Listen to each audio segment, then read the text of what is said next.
Syntax की हम लोग एक्सरसाइज 6 कंप्लीट करेंगे। देखिए वाक्य इसमें सिंटैक्स सही है, इसमें वाक्य गलत होते हैं, वाक्यों को सही करना होता है। तो उसमें क्या क्या गलतियां हैं, क्या क्या रूल लग रहे हैं, कैसे सही किया जा रहा है, बहुत ध्यान से समझिएगा। देखिएगा पहला जो दिया गया एक्सरसाइज 6 का क्वेश्चन, वो लिखा है one must do his duty. तो देखिएगा क्या रूल अप्लाई होगा। तो देखिएगा अगर इंडेफिनिट प्रोनाउन वाक्य का सब्जेक्ट बनता है वन के लिए रूल है, अगर वन सब्जेक्ट के रूप में आया है तो कहीं पर भी कोई भी पजेसिव केस लिखा हो, माय, अवर, योर, हिज, उसके स्थान पर वंस का प्रयोग होता है। काय का प्रयोग होता है? वन अपोस्ट्रोफी एस, इस वाले वंस का प्रयोग होता है। बहुत ही मोस्ट इंपॉर्टेंट प्रोनाउन का सबसे मोस्ट इंपॉर्टेंट रूल और सबसे मोस्ट इंपॉर्टेंट बोर्ड एग्जाम में, क्लास 12 के यूपी बोर्ड एग्जाम में मोस्टली ये क्वेश्चन पूछा जाता है। तो बहुत ध्यान समझिएगा कि अगर वन इंडेफिनिट प्रोनाउन आ जाए तो कहीं भी कोई पजेसिव केस आया हुआ है प्रोनाउन का, तो उसे हटा करके वंस का प्रयोग करते हैं। काय का प्रयोग करते हैं? वंस का। तो इस वाक्य में गलती क्या है कि जहां पर हिज लिखा है वहां पे आपको वंस का प्रयोग करना है, बाकी आपको सेम सेंटेंस वैसे ही उतार देना है। दूसरा देखिएगा आई, यू एंड ही। तो देखिए इस वाक्य में गलती क्या है, इनकरेक्ट क्या है। इस वाक्य में देखो आई आपका फर्स्ट पर्सन है, यू सेकंड पर्सन है और ही थर्ड पर्सन है।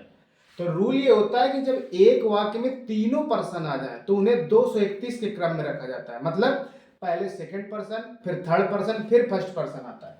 तो इसका मतलब है पहले हम लिखेंगे यू, फिर लिखेंगे ही, फिर इसके बाद आएगा एंड आई। तो आंसर क्या बन जाएगा? You, he and I went to Delhi. ये बन जाएगा। 231 का रूल लगाना है आपको। तीसरा देखिएगा, तीसरा लिखा है being a very cold day I could not go out. तो देखिएगा जब भी मौसम के बारे में, जैसे गर्म या ठंडा, दिन, महीना, तारीख या मौसम, ऐसा कुछ भी वाक्य में अगर दर्शाया गया हो और अगर वाक्य की स्टार्टिंग में बीइंग का प्रयोग हुआ हो तो बीइंग के पहले इट का प्रयोग होता है, क्योंकि दिन, महीना, तारीख, मौसम या ठंडा या गर्म ऐसा कुछ भी आ जाता है तो उसके लिए इट का प्रयोग होता है बीइंग के पहले। तो इस वाक्य में कोई भी गड़बड़ी नहीं है, सिर्फ क्या है कि आपको बीइंग के पहले इट लगाना है। क्या लगाना है? इट लगाना है। तो आंसर क्या बन जाएगा? It being a very cold day, comma I could not go out. तो बीइंग के पहले आपको केवल इट लगाना है तो वाक्य सही हो जाएगा। इसके बाद आ रही है क्वेश्चन नंबर 4 में यू शुड एवेल ऑफ। तो देखिए एवेल जो वर्ब होती है, एवेल, इसका रूल क्या होता है? अगर एवेल वर्ब आ जाती है वाक्य में तो एवेल के तुरंत बाद रिफ्लेक्सिव प्रोनाउन का प्रयोग होता है। ये रूल होता है। तो रिफ्लेक्सिव प्रोनाउन आता कहां से? वाक्य के सब्जेक्ट से। यू का रिफ्लेक्सिव होता है योर सेल्फ, जैसे आई का माई सेल्फ हो गया, ही का हिम सेल्फ हो गया। तो यहां पर गलती क्या है कि जो एवेल शब्द लिखा है, एवेल के तुरंत बाद हमें सब्जेक्ट है यू, तो आ जाएगा यहां पर योर सेल्फ। क्या आ जाएगा? योर सेल्फ लिखना पड़ेगा। बस समझा नहीं? तो एवेल के बाद में योर सेल्फ का प्रयोग किया जाएगा। आगे देखिएगा it is me who did it. तो देखिएगा ध्यान रखिएगा जब भी वाक्य में helping verb is, am, are, was, were, to be वाली हेल्पिंग वर्ब दी गई हो तो उस हेल्पिंग वर्ब के बाद ऑब्जेक्टिव केस का प्रोनाउन नहीं आता है, हमेशा सब्जेक्टिव केस का प्रोनाउन आता है। जैसे मी है तो यहाँ पर मी का क्या हो जाएगा? आई हो जाएगा। तो it is I who did it, ये आंसर बनेगा। अगर मान लो यहाँ पर हिम होता तो ही हो जाता, मान लो यहाँ पर आपका यू होता ऑब्जेक्टिव तो यू का सब्जेक्टिव भी यू ही होता है, ऐसा। अगर मान लो यहाँ हर होता मी की जगह तो सी हो जाता। तो हेल्पिंग वर्ब टू बी वाली जो होती है इज, एम, आर, वाज, वर, उनके तुरंत बाद सब्जेक्टिव केस का प्रोनाउन आता है, ऑब्जेक्टिव केस का नहीं आता है। तो इस वाक्य में गलती क्या है? जहां मी है वहां पर आपको आई कर देना है, बाकी आपको सेम वैसे उतार देना है। इसके बाद 6 नंबर में आ जाइए योर सेल्फ आर रेस्पॉन्सिबल। तो हमेशा याद रखिएगा कि जो ये सेल्फ वाले शब्द होते हैं ये रिफ्लेक्सिव प्रोनाउन होते हैं। तो रिफ्लेक्सिव प्रोनाउन कभी वाक्य का सब्जेक्ट नहीं बनता है। रूल ये कहता है कि रिफ्लेक्सिव जो प्रोनाउन होता है वो कभी वाक्य का सब्जेक्ट नहीं बनता है, पहले उसका सब्जेक्ट आएगा तब उसका रिफ्लेक्सिव आएगा। जैसे मान लो माई सेल्फ है तो पहले हमें आई लेना पड़ेगा तब माई सेल्फ आएगा। जैसे मान लो इस सेंटेंस में योर सेल्फ है तो पहले यू आएगा उसका सब्जेक्ट, तब योर सेल्फ आएगा। तो इसका मतलब इस वाक्य में पहले हमें यू लिखना है फिर योर सेल्फ आएगा। तो आंसर क्या बनेगा? You yourself are responsible. तो आपको स्टार्टिंग में यू लगाना पड़ेगा योर सेल्फ के पहले। इसके बाद क्वेश्चन नंबर 8 में आ जाइए I and you have done it. तो देखिए इस वाक्य में आई आपका फर्स्ट पर्सन है, यू सेकंड पर्सन है। तो हमेशा याद रखिएगा चाहे 2 पर्सन दिए गए हो चाहे तीनों पर्सन दिए गए, उनका क्रम 231 का ही रहता है। तो इसका मतलब इस वाक्य में पहले यू आएगा उसके बाद आई आएगा, क्योंकि 231 का जो रूल होता है उसमें सेकंड पर्सन पहले होता है और फर्स्ट पर्सन बाद में होता है। तो इसका मतलब है कि जहाँ आई है वहां पर यू कर दीजिए, जहाँ यू है वहां पर आई कर दीजिए। तो आंसर बन जाएगा you and I have done it. ये हो गया आपका क्वेश्चन नंबर 7। तो क्वेश्चन नंबर 8 ध्यान से समझिएगा। क्वेश्चन नंबर 8 में क्या दिया गया, दिस बुक इज माई। तो देखिए जो माई शब्द होता है ये किसी नाउन के साथ हमेशा इंक्लूड मतलब जुड़ गया, जैसे माई बुक, माई पेन। लेकिन ये कभी अकेला आ जाए तो फिर माई नहीं होता है, माई क्या हो जाता है, माइन हो जाता है। क्या हो जाता है, माइन हो जाता है। इसका मतलब है जहां पर माई लिखा हुआ है वहां पर माइन लिखा जाएगा। आगे देखिएगा 9 number, what is it which troubles you so much. मतलब वह क्या है जो, तो देखिए जो शब्द देखो विच जो होता है, विच विच यहाँ पर रिलेटिव के रूप में आया हुआ है, तो विच का प्रयोग निर्जीव चीज के लिए किया जाता है, ठीक है ना। जैसे मान लो सजीव के लिए हु का प्रयोग किया जाता है, बात समझ आ गई। तो जब कोई चीज निर्जीव हो उसके लिए विच आता है, तो यहाँ पर हमेशा याद रखिएगा इस वाक्य में ये नहीं बताया गया कि चीज है क्या, भाई वह क्या है जो तुम्हें बहुत अधिक कष्ट पहुंचाता है, लेकिन ये नहीं बताया कि उस चीज किस चीज से उसे कष्ट हो रहा है। तो ऐसी कंडीशन में फिर विच नहीं आता, विच की जगह दैट का प्रयोग होता है। क्या प्रयोग होता है, दैट का। तो जहां पर इस वाक्य में विच लिखा है वहां पर आपको दैट कर देना, ठीक है ना। तो बाकी पूरा आंसर आपका करेक्ट हो जाएगा। तो बन जाएगा what is it that troubles you so much. आगे देखिएगा 10 number, you and I have done my task. तो देखिएगा यू पहले सेकंड पर्सन आता है, फिर फर्स्ट पर्सन आता है 231 के रूल के हिसाब से। भले इसमें तीनों पर्सन नहीं दिए गए हैं, लेकिन यू और आई का क्रम जो है वो बिल्कुल सही है। इसके बाद दोनों के लिए हेल्पिंग वर्ब भी यहाँ पर बहुवचन की, ये भी सही है। इसका मतलब ये वाक्य बिल्कुल सही है। उस हिसाब से देखा जाए तो इस वाक्य में कोई गलती नहीं है। ये वाक्य अगर आप ऐसे ही नोट कर देंगे तो भी सही माना जाएगा। लेकिन एक रूल और ये भी होता है कि अगर आई के साथ में कोई आपका नाउन आ जाए या कोई प्रोनाउन आई के साथ आ रहा, तो पजेसिव केस यहाँ पर जो होता है वो हमेशा फर्स्ट पर्सन बहुवचन होता है। तो आप चाहो तो माई की जगह यहाँ पर अवर का प्रयोग भी कर सकते हो। अगर माई की जगह अवर भी लिख दोगे तो भी सही है, और अगर आप पूरा होल सेंटेंस ऐसे ही कॉपी कर दोगे तो भी सही है, ठीक है ना। तो ये हो गया आपका क्वेश्चन नंबर 10। आगे देखिएगा 11 नंबर। देखिए वन, जैसे मैंने पहला क्वेश्चन बताया था कि वन इंडेफिनिट प्रोनाउन आ जाए तो जो भी पजेसिव केस होता है उसकी जगह वंस का प्रयोग होता है। जैसे पहला क्वेश्चन जो बताया था मैंने, इसी एक्सरसाइज का जो पहला क्वेश्चन था, तो यहाँ पर हम हिज की जगह वंस का प्रयोग करेंगे। बहुत मोस्ट इंपॉर्टेंट क्वेश्चन है ये 11 नंबर। 12 नंबर देखिएगा होम बुक। तो देखो वस्तुओं के लिए जैसे पेन, किताब, पेंसिल, कागज, जो भी चीजें, इन चीजों के लिए होम नहीं आता है, विच का प्रयोग होता है। क्या का प्रयोग होता है, विच का प्रयोग होता है। तो जहां पर होम लिखा है वहां पर विच लगाया जाएगा, तो विच बुक इज दिस हो जाएगा। होम की जगह आपको विच का प्रयोग करना है। जैसे आपका पेन हो गया, मेज हो गई, कुर्सी हो गई, रेडियो हो गया, ऐसी कोई भी चीजें हैं उनके लिए विच का प्रयोग होता है, होम का प्रयोग नहीं होता है। इसके बाद 13 नंबर देखिएगा आई विल एवेल। तो देखिए एवेल वाला भी एक एग्जांपल और आया था। एवेल के बाद रिफ्लेक्सिव प्रोनाउन का प्रयोग होता है। तो रिफ्लेक्सिव प्रोनाउन बनता है सब्जेक्ट से, आई है तो आई का रिफ्लेक्सिव होता है माई सेल्फ। तो जहां पर एवेल लिखा है तो एवेल के बाद में माई सेल्फ नहीं लिखा, तो आपको लिखना पड़ेगा।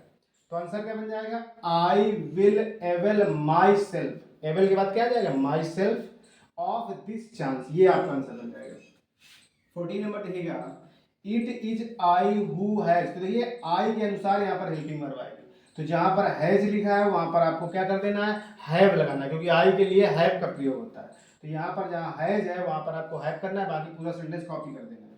इसके बाद 15 नंबर देखिएगा none of the two sisters. देखिए दो लोग हैं, दो सिस्टर्स, तो दो के लिए नन नहीं आता। नन का प्रयोग और एनी का प्रयोग दो से अधिक के लिए होता है, ये होता है रूल। और दो लोगों के लिए आइदर या नाइदर का प्रयोग होता है, ठीक है ना। तो यहाँ पर नन के लिए नाइदर आएगा। क्या आएगा, नाइदर। तो जहां पर नन लिखा हुआ है वहां पर आपको नाइदर लिखना है, क्योंकि दो लोगों के लिए नाइदर आता है, दो से अधिक के लिए नन आता है, ठीक है ना। तो यहाँ पर जहां नन लिखा है वहां पे आप लोग नाइदर कर दीजिए। तो बन जाएगा neither of the two sisters is married. जो भी लिखा हुआ है बाकी सेम रहेगा, बस नन की जगह आपको नाइदर करना।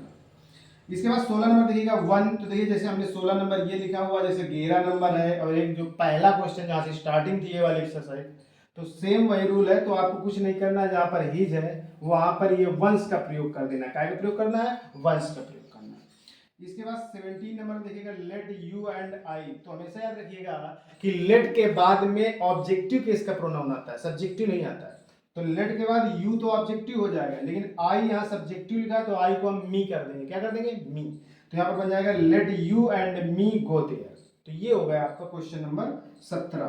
तो 17 तक आपके वाक्य कंप्लीट हो गए। तो आई होप आपको समझ में आ रहा होगा। देखिए अगर आप वीडियो पूरा देखेंगे और रूल को समझेंगे कि क्या रूल अप्लाई हो रहा है।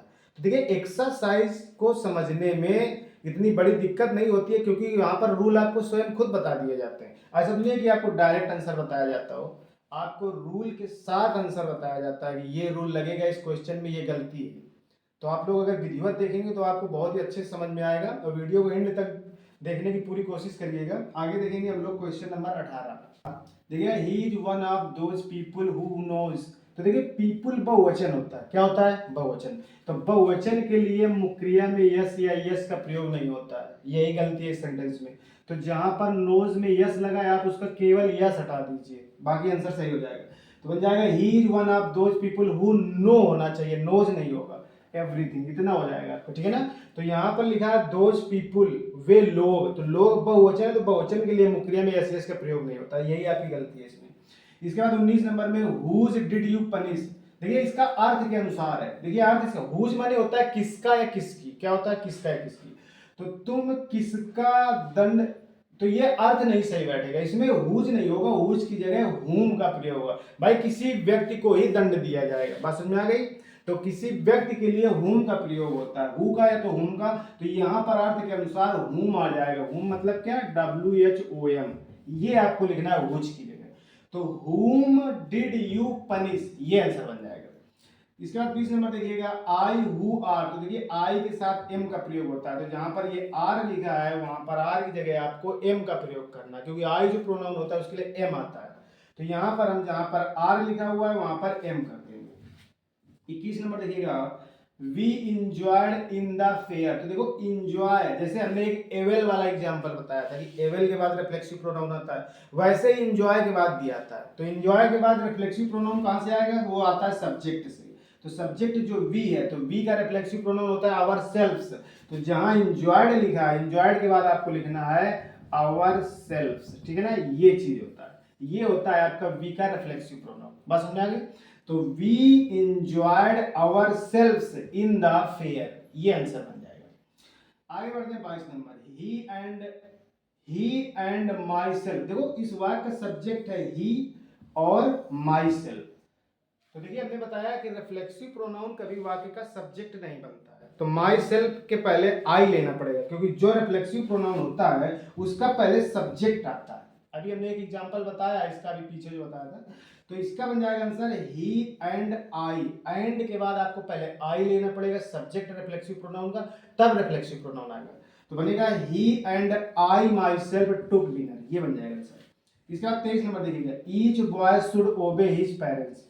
तो देखिएगा ये रूल नंबर रिलेटिव प्रोनाउन, सॉरी जो प्रोनाउन है हमारा, जो चैप्टर है ये, उसका सबसे पहला ही रूल इसमें लगा हुआ है, जहां से रूल आपका स्टार्ट है। तो देखिएगा ये जो सेंटेंस है each boy should obey his parents, तो इसमें जो हिज शब्द है वो बॉय के अनुसार बिल्कुल सही लिखा हुआ है। क्योंकि रूल क्या होता है कि रूल ये होता है कि चाहे कोई भी वाक्य में नाउन आ जाए, उसमें आगे वाला जो आने वाला केस होता है प्रोनाउन, वो उसके उसी नाउन के जेंडर के अनुसार या केस के अनुसार आता है।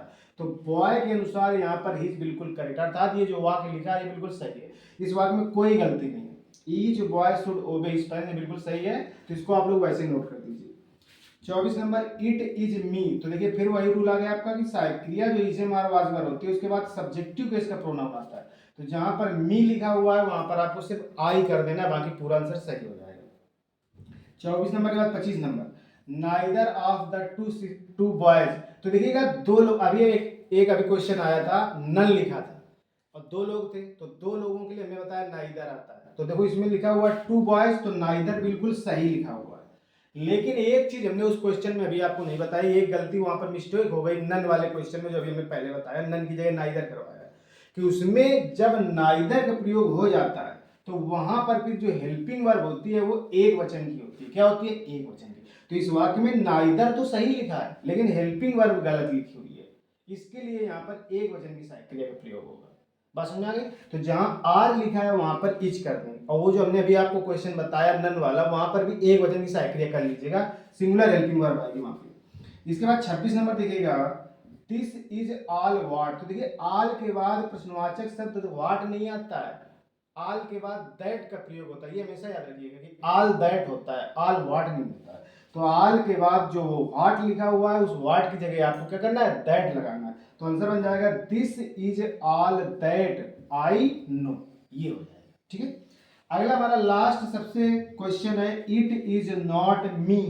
तो देखिए हमने बताया हेल्पिंग वर्ब के बाद ऑब्जेक्टिव केस का प्रोनाउन नहीं आता, तो जहां मी है वहां पे आई हो जाएगा। क्या हो जाएगा? आई। अब ये जो आई आया मी की जगह, इसी के अनुसार ये सहायक क्रिया आएगी, इज नहीं आएगा, अब इज की जगह एम हो जाएगा। क्या हो जाएगा? एम।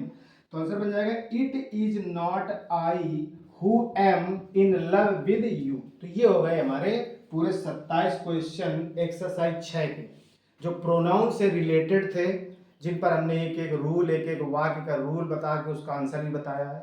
तो आई होप आपको वीडियो समझ में आएगा, अगर एंड तक देखोगे तो और भी बेहतर समझ में आएगा। तो आगे हम लोग मिलते हैं अगली जो नेक्स्ट एक्सरसाइज है उस पर। तो चैनल पर नए हो तो चैनल को सब्सक्राइब जरूर कर लीजिएगा। धन्यवाद।